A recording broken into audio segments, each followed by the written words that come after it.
And also tonight there's a couple games on as Wichita State plays Notre Dame and North Carolina plays Wisconsin. We're getting down to the big stuff with the Sweet 16 here. Do you think Notre Dame and Wisconsin have a good chance of winning these games tonight? Yeah, I do. I mean, I like, I think we were talking about that on the score today, and Notre Dame has been obviously been good enough to get to where they are right now, but it's like they really haven't showed their quote unquote A game yet since they've been in this NCAA tournament. So if they come out with that, I think they could still do some damage. But if you don't start to see that, then you're going to have a problem. But I mean, I think you're at the point where honestly, and Wisconsin can beat North Carolina. I don't know. There's something. North Carolina doesn't seem like the feared North Carolina that they've been in the past. But we were talking about this the other day too. That it seems like to me, I don't know if you guys agree or disagree, but that Kentucky is the only school left in this tournament that truly has expectations on it. That truly has pressure because of what they did during the regular season and just what their expectations are. I know a lot of people are, big on Arizona right now, and obviously Duke is Duke, and a number one seed is a number one seed like Wisconsin. But I feel like if any of those teams were eliminated, it wouldn't be nearly as big of a deal as it would be if it's Kentucky. And I know that's kind of stating the obvious to some degree since they're the number one overall seed.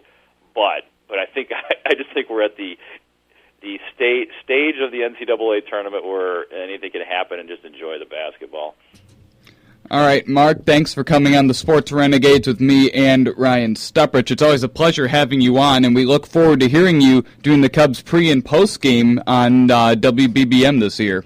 Yeah, absolutely. Well, thanks, Ryan and Ryan. Yeah, our first actual game with a pregame is this Sunday on WBBM, and so it's kind of our little test run, and then it's lights, camera, action on April 5th, Easter Sunday. Sunday night, pregame starts at 6, and first pitch somewhere between 7 and 7:15. So we'll find out. You guys have a great night. I'm gonna put the sound on this Cubs game I've kind of had in my peripheral vision while I've been talking to you guys. Have a great night, guys. Thanks, Mark. Thanks. All right, see you guys.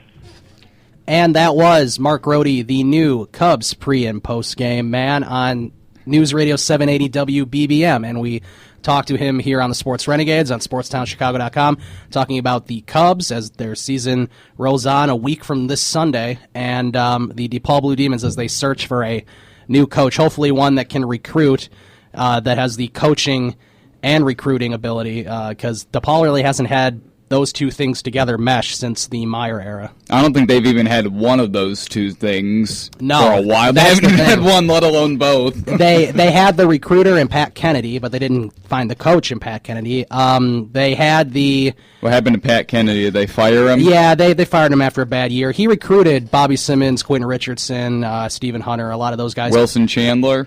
He did not recruit Wilson really? Chandler. I believe Wilson Chandler was either a late Dave Lieto recruit or an early Jerry Wainwright recruit.